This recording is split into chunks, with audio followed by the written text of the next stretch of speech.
The Atlantic Ocean has swallowed empires, ships, and countless secrets. But one discovery made in complete darkness would leave even experienced oceanographers questioning everything they believed about the deep sea. It began during what should have been an ordinary scientific survey. A research vessel slowly crossed a remote stretch of the North Atlantic. The crew was not searching for treasure or lost civilizations. Their mission was simple. They were mapping the ocean floor using high-resolution multi-beam sonar to improve geological records. Hour after hour, the screens showed nothing unusual. Endless underwater ridges, deep trenches, thick layers of sediment that had remained untouched for thousands of years. Then, everything changed. A technician noticed a perfectly straight line appearing on the sonar display. At first, nobody reacted. Electronic interference happens all the time beneath the ocean. Faulty readings are common. The operator restarted the system and scanned the area again. The same line appeared, only this time, another line emerged beside it. Together they formed sharp 90-degree angles. Nature rarely creates perfect geometry on this scale. The room became silent. The captain ordered another complete scan using an independent sonar array. Minutes later, the second system produced exactly the same image. Whatever lay beneath them was real. As the vessel continued its survey, the outline became clearer. The object stretched hundreds of meters across. Its edges appeared almost perfectly symmetrical. Even stranger, it seemed partially buried beneath centuries of sediment, as though the ocean itself had tried to hide it. No one on board could explain what they were seeing. Some believed it might be an unusual volcanic formation. Others suggested an enormous wartime structure forgotten after decades beneath the sea. But every explanation raised more questions than answers. The scientists marked the coordinates and prepared to launch a remotely operated vehicle. Before the dive could begin, an encrypted satellite message arrived. The captain read it only once. His expression immediately changed. Without explanation, he ordered every digital copy of the sonar images removed from the ship's shared network. External communications were suspended. The crew was instructed not to discuss the discovery with anyone outside the vessel. No reason was given. Several researchers quietly copied fragments of the sonar data before the files disappeared completely. Hours later, another ship appeared on the horizon. It had not been scheduled to join the expedition. It carried no visible research markings. No public records mentioned its existence. The unknown vessel stopped directly above the mysterious coordinates. No official explanation followed. Within 24 hours, the original survey mission had been terminated. The expedition returned to port earlier than planned. When journalists later requested access to the research records, they found nothing. The survey logs had vanished. The sonar files no longer existed. Even the mission itself seemed to disappear from official databases. Only one surviving image remained, a blurred sonar frame showing an enormous geometric shape hidden beneath the Atlantic Ocean. And that single image would begin one of the strangest investigations ever connected to the deep sea. The surviving sonar image refused to disappear. It spread quietly between independent researchers, retired naval officers, and marine historians. Most dismissed it as another internet fabrication, but a few people noticed something unsettling. The coordinates matched an area that had appeared in forgotten maritime records for more than a century. The investigation began in old archives rather than beneath the ocean. Dust-covered shipping logs from the late 19th century described captains avoiding a small section of the Atlantic for reasons they never fully explained. Their journals repeated the same phrases: compass behaving strangely, unusual sounds beneath the hull, depth readings impossible. None of these reports had attracted attention on their own. Together they formed a pattern. A marine historian compared dozens of navigation charts from different decades. One chart contained a warning. The next edition did not. Another showed an underwater obstruction. The following version erased it completely. It was as if someone had quietly rewritten history, one map at a time. The deeper the researchers looked, the stranger the records became. A government hydrographic survey mentioned an unidentified submerged anomaly. The following page had been removed. Only torn paper remained inside the archive. Another document referenced a classified expedition carried out during the Cold War. The report listed the ship's departure date, but the return date had been covered with black ink. The names of every scientist had also been removed. One retired archivist remembered seeing the complete file decades earlier. He claimed the missing pages described an object too symmetrical to be a natural formation. Before he could say more, he refused every future interview. No explanation was ever given. The researchers expanded their search beyond government records.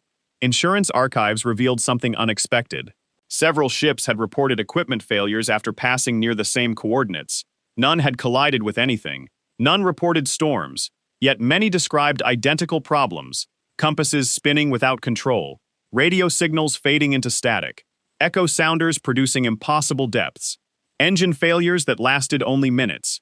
Modern satellites showed nothing unusual on the ocean surface. But beneath the water, the mystery continued to grow. Then came the discovery that changed everything.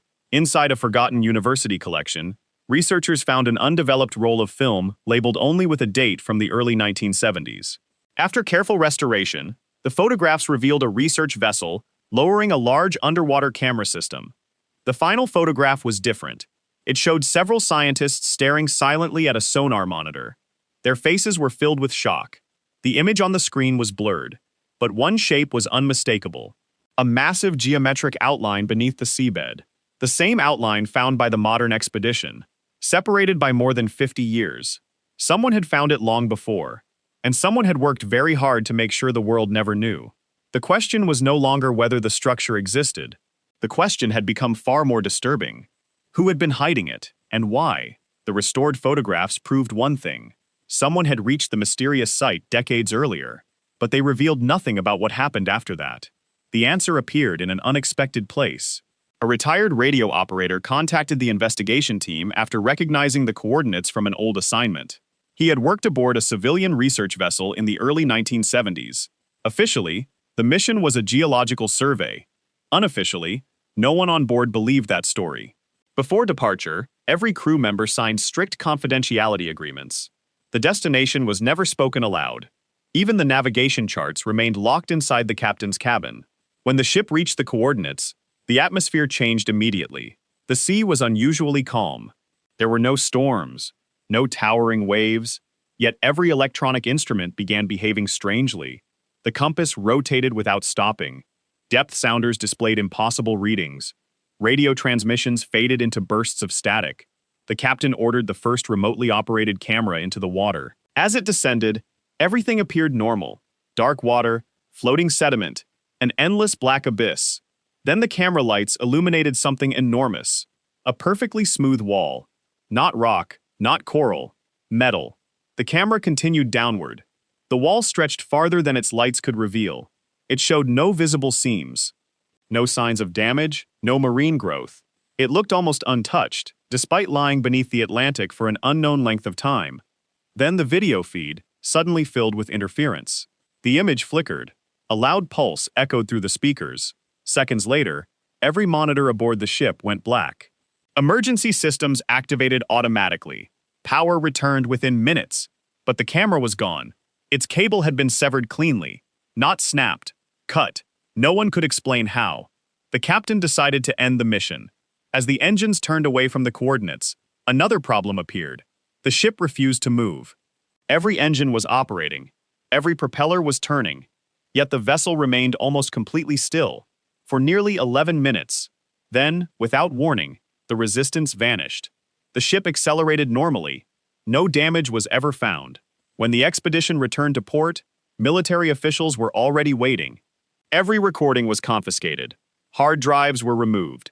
Film reels disappeared into sealed containers. Crew members were interviewed separately. Each was reminded that discussing the mission would violate national security laws. Within weeks, the expedition ceased to exist in public records. The ship itself was quietly sold under a different name. Years later, investigators discovered one final detail. The vessel's captain had kept a personal diary. Most of its pages were blank. Only the final entry remained.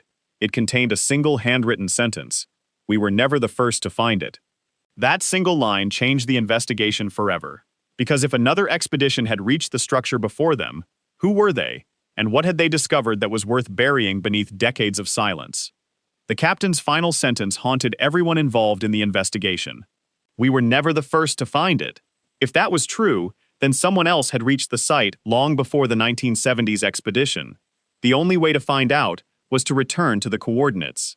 This time, the team used equipment far more advanced than anything available decades earlier. A new generation of remotely operated vehicles descended into the Atlantic, carrying ultra-high-definition cameras, laser scanners, and powerful floodlights designed to penetrate the darkness. For the first 1,000 meters, nothing seemed unusual, only drifting sediment, cold currents, endless black water. Then the seabed appeared. The light swept across a field of twisted metal. At first, the operators believed they had found a single shipwreck, but as the cameras moved farther, another wreck emerged. Then another, and another. The ocean floor was covered with them. Some were wooden sailing ships that appeared centuries old. Others were steel cargo vessels from the 20th century. A few looked modern enough to have sunk within living memory.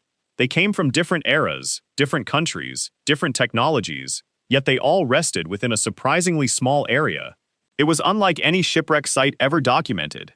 Even stranger, many of the vessels showed no obvious signs of violent sinking. Their hulls were largely intact. There were no massive impact scars, no evidence of explosions. It looked as though they had simply settled onto the seabed. The ROV continued forward. Between the wrecks, something reflected the light. A smooth metallic surface. The buried structure. Its walls stretched beneath layers of sediment, disappearing into the darkness beyond the camera's range. Laser measurements confirmed something astonishing. The visible section alone extended hundreds of meters. The true size remained unknown. Then the pilots noticed another detail. Every shipwreck seemed to face the same direction. Not by chance. Almost as if each vessel had drifted toward the structure before sinking. The discovery raised an unsettling possibility. Had the object somehow influenced ships above it? Or had every captain unknowingly sailed toward the same hidden destination? As the ROV approached one of the oldest wrecks, its cameras captured an iron anchor half buried in the seabed. The chain did not end at the ship. It disappeared beneath the metallic surface itself. The anchor appeared fused into the structure, as though both had been connected for an impossibly long time. No one could explain it. Then the vehicle's sonar detected a large hollow space beneath the wreck field. The metallic structure was not solid. It contained enormous internal chambers. Before the team could investigate further, the control room filled with alarms. The ROV's navigation system began spinning wildly. Depth readings fluctuated. Its cameras flickered. A low-frequency sound, too deep for human hearing, vibrated through the equipment and into the ship's hull. Crew members felt the vibration before they heard anything. The ROV stopped responding. For several seconds, it hovered motionless above the buried structure. Then, without receiving a single command, it slowly turned and pointed its cameras toward complete darkness. At first, the monitors showed nothing. Then, a faint blue light appeared in the distance. It wasn't reflected. It wasn't produced by the ROV. It was moving. Something beneath the Atlantic had just responded to their presence. The blue light remained visible for only a few seconds. Then it vanished. No splash, no explosion, no trail. Just darkness. The control room fell silent. Every operator replayed the recording, frame by frame. The light had not reflected off metal. It had originated from somewhere inside the buried structure. No one spoke. The ROV slowly moved forward. Its floodlights swept across the metallic surface again. The blue glow was gone, but something else had appeared. A narrow opening. It had not been visible on the previous scan. Whether it had been hidden by drifting sediment or had somehow become exposed, no one could tell. The opening was only large enough for the ROV. The pilots hesitated. If the vehicle entered and became trapped, the mission would end. After several minutes of debate, the captain gave a single order: proceed. The ROV crossed the threshold. Outside, the Atlantic remained silent. Inside, everything changed. The walls were perfectly smooth. No rust, no coral, no signs of decay. Laser scanners estimated that the passage was almost perfectly symmetrical. It looked engineered, not natural. The tunnel stretched deeper into the darkness.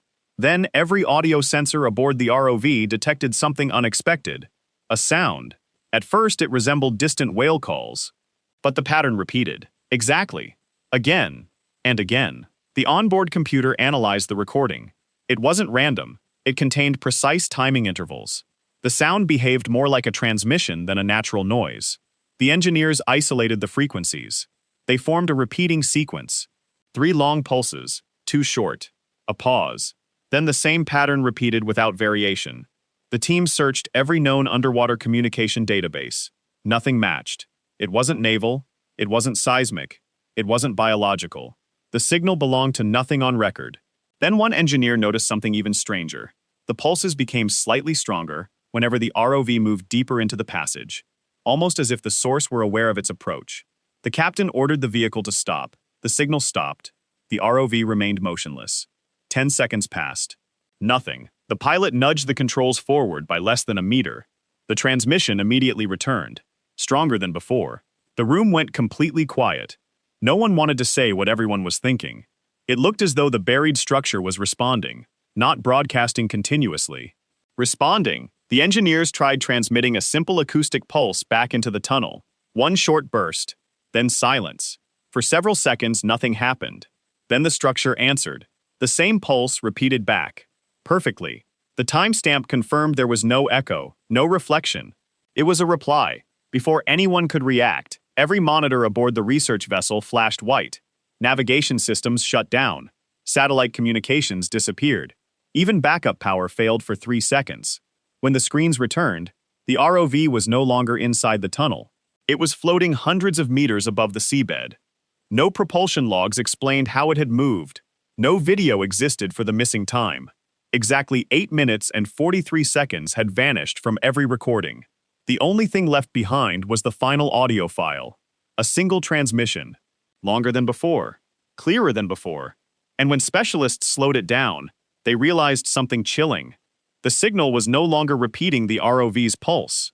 It had changed. As if it were trying to send a message. The missing 8 minutes and 43 seconds became the center of the investigation. Engineers examined every backup system. The ROV's internal clock had continued running. Its battery had discharged normally, but the video files for those 8 minutes simply did not exist. It was as if they had never been recorded. The final audio transmission was sent to specialists around the world. Signal analysts, linguists, cryptographers, acoustic engineers. None of them agreed on what it meant, but they all noticed the same detail. The transmission wasn't random. Its structure followed mathematical patterns, prime numbers, repeating intervals, perfect symmetry. Someone, or something, had designed it. The expedition prepared for one final descent. This time, they equipped the ROV with independent recording systems that could not be erased remotely. 3 separate cameras, 4 isolated data drives, a continuous optical backup stored inside a sealed titanium capsule. If anything happened again, at least one record should survive. The vehicle descended through the freezing darkness. The field of shipwrecks came into view. Beyond them, the metallic structure waited in complete silence. The narrow opening was still there. The ROV entered the passage once more. The strange transmission returned immediately, stronger than before. The tunnel widened gradually. Then it opened into an enormous chamber. The floodlights could not illuminate the entire space. Laser scanners estimated the chamber was hundreds of meters across. Its ceiling disappeared into darkness. The walls curved with impossible precision. No bolts, no welds, no visible construction joints. Only smooth metallic surfaces that reflected the ROV's lights like polished stone. In the center stood a massive circular structure. It resembled neither a machine nor a monument. Its purpose was impossible to determine. Around it were dozens of geometric pillars arranged in perfect alignment. Each pillar was covered with shallow engraved markings. The symbols resembled no known alphabet. They were not Egyptian, not Greek, not Roman, not Norse, not from any documented civilization. The ROV drifted closer. One camera focused on a single symbol. The onboard computer attempted automatic recognition. No match found. Another symbol. No match. Hundreds of symbols. Still nothing. Then something unexpected happened. One of the engraved lines began to glow. A faint blue light spread across the surface. Another symbol illuminated, then another.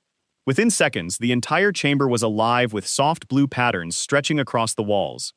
The ROV had not touched anything. It had only entered the room.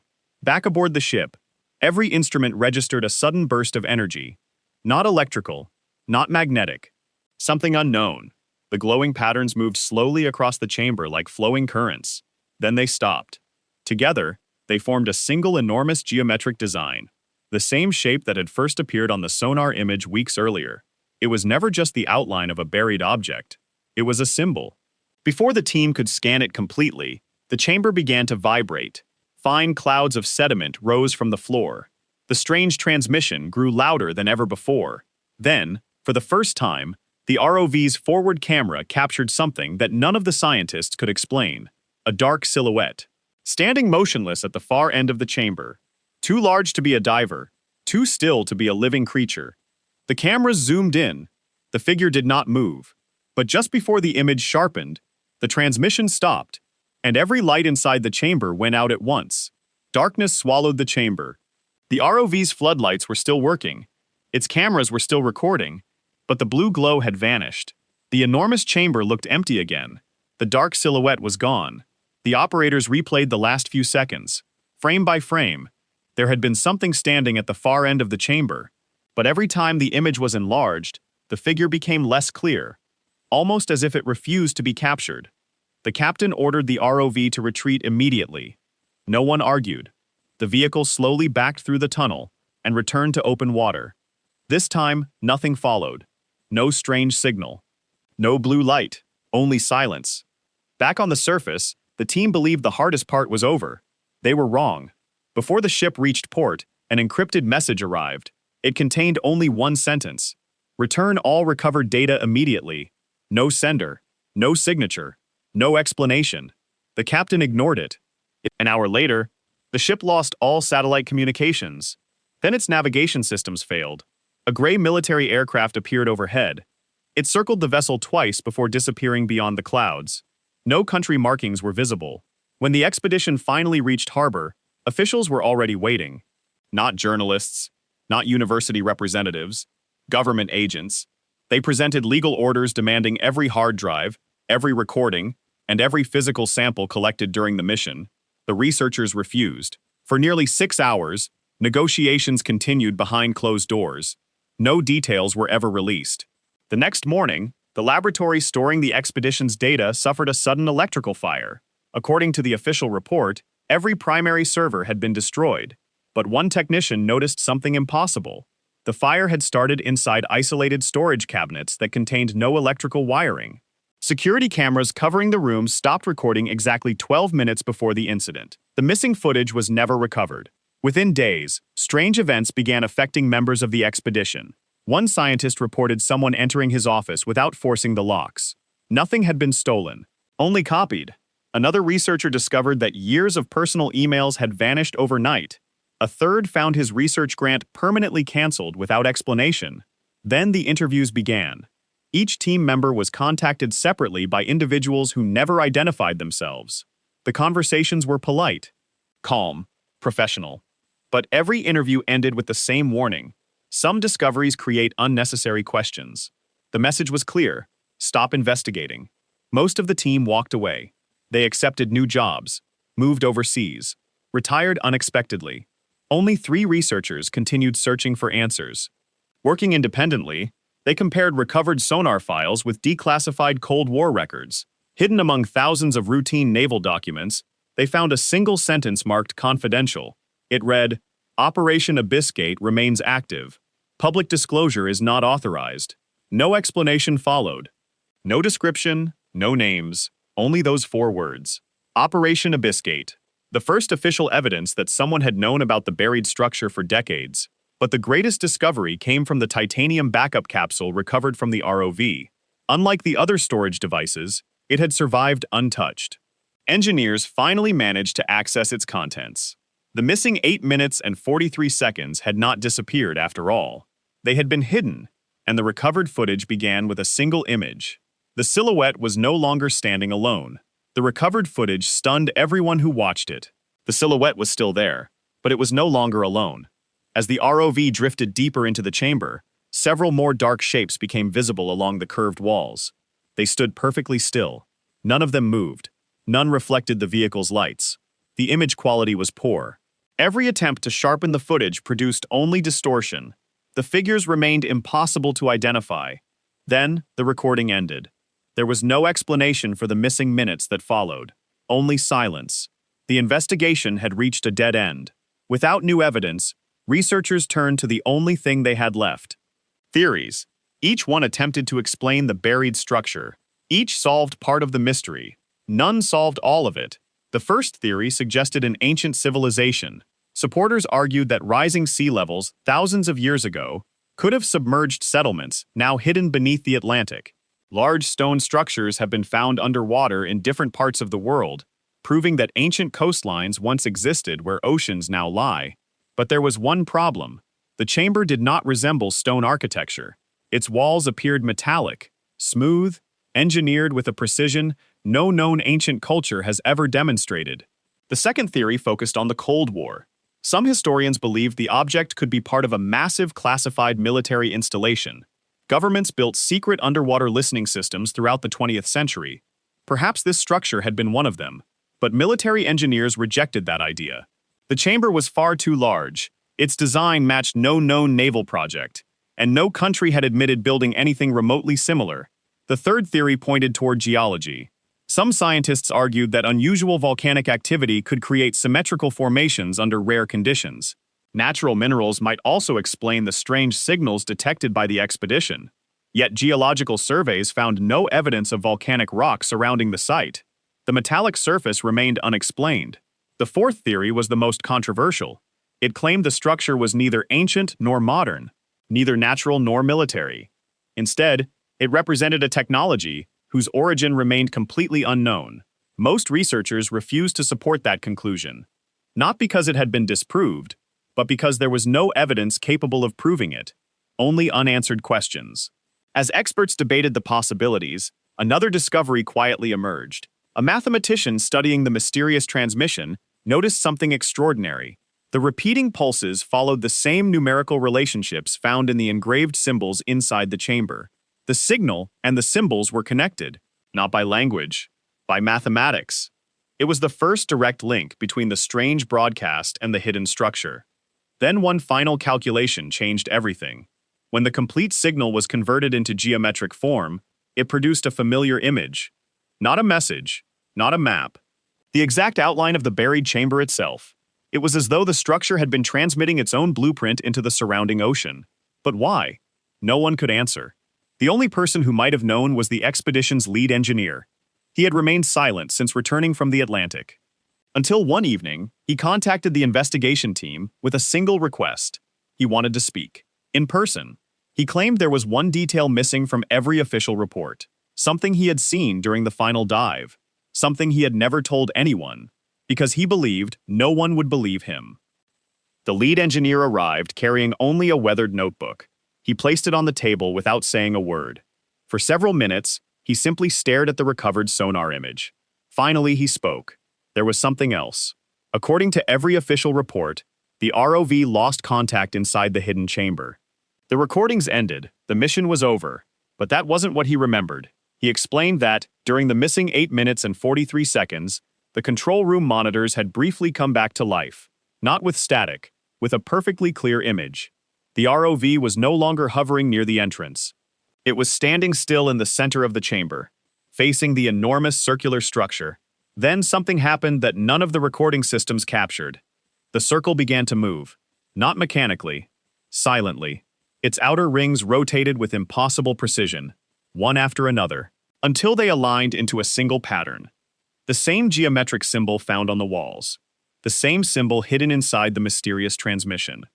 As the final ring locked into place, the blue light returned. Only this time, it spread across the entire chamber. The engraved symbols illuminated together. The pillars began reflecting the light toward the center. The engineer said it looked less like a machine and more like something waking up. The control room froze. No one touched the controls. No one spoke. Then the ROV's cameras focused on the center of the circle. There was no object inside it. No door. No machinery. Only darkness. A darkness deeper than the surrounding ocean. The engineer described it as a space that seemed to absorb the light around it. Then the impossible happened. The darkness changed. For a single moment, it revealed what looked like stars. Not reflections. Not camera noise. An entire field of distant lights, as though the center of the chamber no longer opened into the Atlantic at all. The image lasted less than 2 seconds. Then every monitor aboard the ship went black. When power returned, the ROV was already floating hundreds of meters above the seabed. The missing 8 minutes had begun. No recording ever captured what the crew had seen. Only their memories remained. The engineer had never spoken publicly because he believed the stress of the expedition had affected his judgment. But years later, another detail convinced him otherwise. He opened the notebook. Inside was a hand-drawn sketch made immediately after the mission.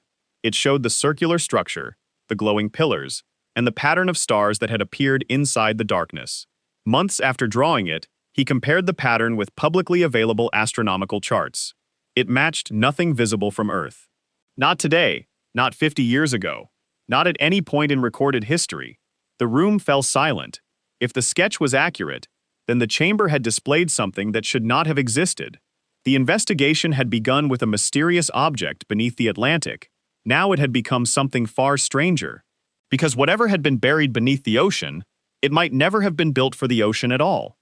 The engineer's testimony became the final piece of the investigation, not because it answered every question, but because it explained why so many questions had remained unanswered for decades. The research team reviewed every photograph, every sonar scan, every recovered transmission, every page of every surviving expedition log. Some details could be verified. The unusual sonar readings, the field of shipwrecks, the geometric structure beneath the seabed, the repeating mathematical signal. Those facts remained consistent across multiple investigations.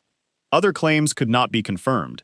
The glowing chamber, the dark silhouettes, the missing 8 minutes, the impossible view inside the circular structure. Those details depended on damaged recordings and eyewitness accounts. Without complete evidence, they remained mysteries. Years passed. No government announced a new expedition. No scientific institution released additional footage. The coordinates quietly disappeared from public discussion. Interest faded. The ocean remained silent. Yet every few years, a new rumor surfaced. A fishing captain reporting strange interference. A research vessel changing course without explanation. An underwater drone losing contact near the same region. None of the stories could be fully verified, but none could be completely dismissed. Today, thousands of square kilometers of the Atlantic seabed remain unexplored. Much of the deep ocean has never been seen by human eyes. That simple fact keeps the mystery alive, because the greatest secrets are often hidden where almost no one can look. So what was buried beneath the Atlantic? A forgotten engineering project?